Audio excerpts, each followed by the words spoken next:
2015 UDF സർക്കാർ ഒപ്പിട്ട വൈദ്യുതി കരാർ LDF സർക്കാരാണ് റദ്ദാക്കിയത്.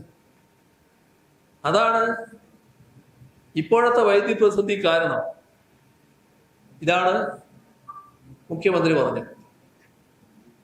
ഇത് വസ്തുതക്ക് നിരക്കാത്ത കാര്യമാണെന്ന് മുൻപ് തന്നെ എല്ലാ തലങ്ങളിലും വ്യക്തമാക്കിയിട്ടുള്ള കാര്യമാണ്. യഥാർത്ഥത്തില് UDF സർക്കാർ ഒപ്പിട്ട കരാറിൽ ക്രമരഹിതമായ പല വിഷയങ്ങളും ഉയർന്നു വന്നിരുന്നു. റെഗുലേറ്ററി കമ്മീഷന്റെ അനുമതി ലഭ്യമായിക്കൊണ്ടാണ് ഈ കരാർ നടപ്പാക്കേണ്ടിയിരുന്നത്. അതിന് UDF സർക്കാർ തയ്യാറായില്ല. മാത്രമല്ല, അതുമായി ബന്ധപ്പെട്ട നിരക്കുകൾ തീരുമാനിക്കുന്നതിൽ നടപടിക്രമങ്ങൾ പാലിച്ചിരുന്നില്ല. ഇത്തരം കാര്യങ്ങൾ LDF സർക്കാർ മുൻപാകെ വന്നതാണ്. പക്ഷേ ഞങ്ങളെടുത്ത നിലപാട് നേരത്തെ ഞാൻ നിങ്ങളുടെ മുമ്പിൽ വ്യക്തമാക്കിയതാണ്. അതായത് ആ കരാറ് ഈ ക്രമക്കേടുകൾ ചൂണ്ടിക്കാണിച്ച് റദ്ദാക്കിയാൽ ആ കരാറിന്റെ ഭാഗമായി ലഭ്യമാകുന്ന വൈദ്യുതി ഇല്ലാതെ വരും. അത് വലിയ പ്രതിസന്ധി കേരളത്തിലുണ്ടാകും. അപ്പോ അത് തുടരട്ടെ എന്ന നിലപാടാണ് LDF എന്ന് സ്വീകരിച്ചത്. അതാണ് സർക്കാർ നിലപാടായി സ്വീകരിച്ചത്.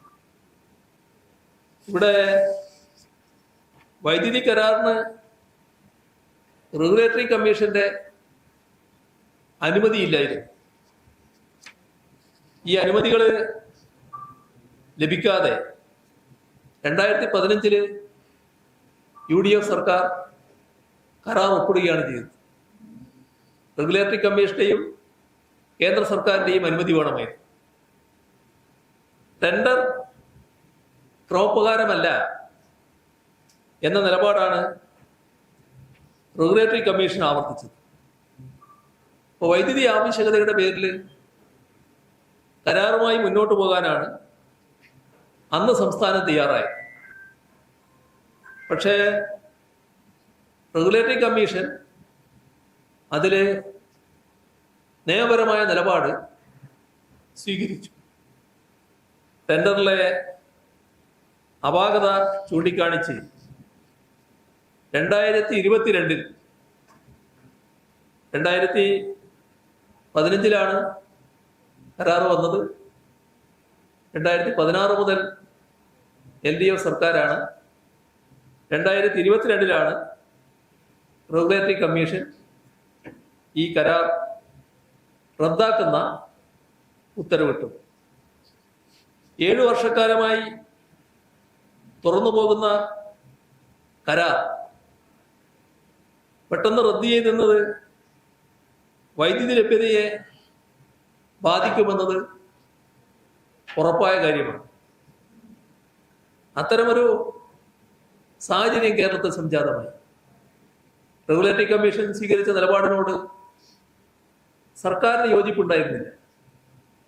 അതുകൊണ്ട് തന്നെ ഇത്തരമൊരു അടിയന്തര സാഹചര്യം മുൻനിർത്തി പൊതു താല്പര്യം കണക്കിലെടുത്ത് സർക്കാരിൽ നിക്ഷിപ്തമായ അധികാരം section 108 of the electricity act 2023 അത് ഉപയോഗിക്കാൻ സർക്കാർ തയ്യാറായി. അതിന്റെ അടിസ്ഥാനത്തിൽ കരാർ പുനഃസ്ഥാപിക്കുന്നതിന് റെഗുലേറ്ററി കമ്മീഷന് സർക്കാർ നയപരമായ നിർദ്ദേശം നൽകി. ആ അധികാരം സർക്കാരിനുണ്ടായിരുന്നു. ആ അധികാരം LDF സർക്കാർ വിനിയോഗിച്ചു. അതനുസരിച്ച് റെഗുലേറ്ററി കമ്മീഷൻ കരാർ പുനഃസ്ഥാപിച്ചു. അപ്പോഴേക്ക് മറ്റൊരു പ്രശ്നം വന്നു. വൈദ്യുതി നൽകുന്ന കമ്പനികൾ അപ്പലറ്റ് ട്രിബ്യൂണലിൽ അപ്പീൽ നൽകി. അതിന്റെ ഭാഗമായി അപ്പലറ്റ് ട്രിബ്യൂണല് കരാർ റദ്ദാക്കാനുള്ള തീരുമാനത്തെ ശരിവെച്ചു.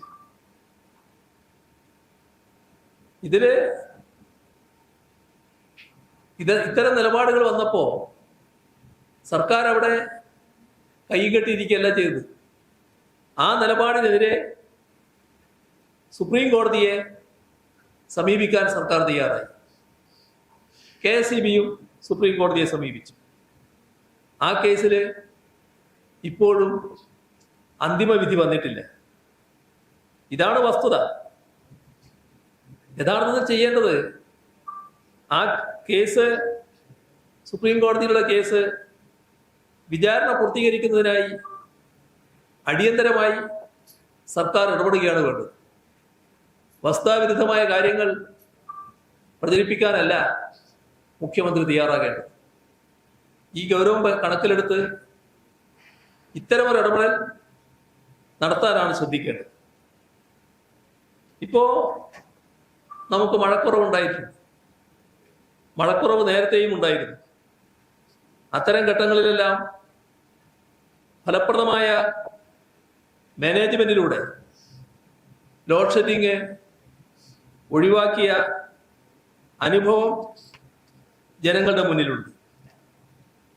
ഈ പറഞ്ഞ കരാർ റെഗുലേറ്ററി കമ്മീഷൻ റദ്ദാക്കിയ ശേഷവും LDF ഭരണകാലത്ത് ലോഡ് ഷെഡിങ് ഉണ്ടായിട്ടില്ല. അതെല്ലാം ഇത്തരം കരുതലുകളുടെ ഭാഗമായിരുന്നു. LDF സർക്കാർ ഒരു കരാറും റദ്ദ് ചെയ്തിട്ടില്ല. തീർത്തും വസ്തുതാവിരുദ്ധമായ കാര്യമാണ് പറഞ്ഞത് മുഖ്യമന്ത്രി.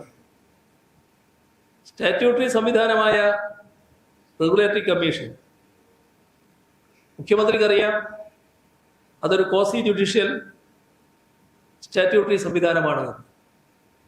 ആ കമ്മീഷനെ രാഷ്ട്രീയമായി പക്ഷം ചേർത്ത് എങ്ങനെയാണ് മുഖ്യമന്ത്രിയെ പോലൊരാൾക്ക് ചിത്രീകരിക്കാൻ കഴിയുന്നത്? സർക്കാർ നിർദ്ദേശപ്രകാരം റെഗുലേറ്ററി കമ്മീഷനെ ആ കരാർ പുനഃസ്ഥാപിക്കേണ്ടി വന്നല്ലോ. അവിടെ സർക്കാർ ആക്ട് ചെയ്തല്ലോ. എന്നാൽ അപ്പലറ്റ് ട്രിബ്യൂണൽ വിധിയെ തുടർന്നാണ് പിന്നീട് റദ്ദാക്കപ്പെട്ടത്. ചുരുക്കി പറഞ്ഞാൽ റെഗുലേറ്ററി കമ്മീഷന്റെ അംഗീകാരം വേണമായിരുന്നു, നടപടിക്രമങ്ങൾ പാലിക്കണമായിരുന്നു. ഇതൊന്നുമില്ലാതെ 2015 ദീർഘകാല കരാർ ഒപ്പിട്ട UDF സർക്കാരാണ് ഇതിൽ യഥാർത്ഥ കുറ്റക്കാർ. വസ്തുതകൾ മറച്ചുവെക്കാനുള്ള തത്രപ്പാടാണ് മുഖ്യമന്ത്രിയുടെ ഭാഗത്ത് നിന്ന് ഇത്തരമൊരു ദുരാരോപണത്തിലേക്ക് എത്തിച്ചത്.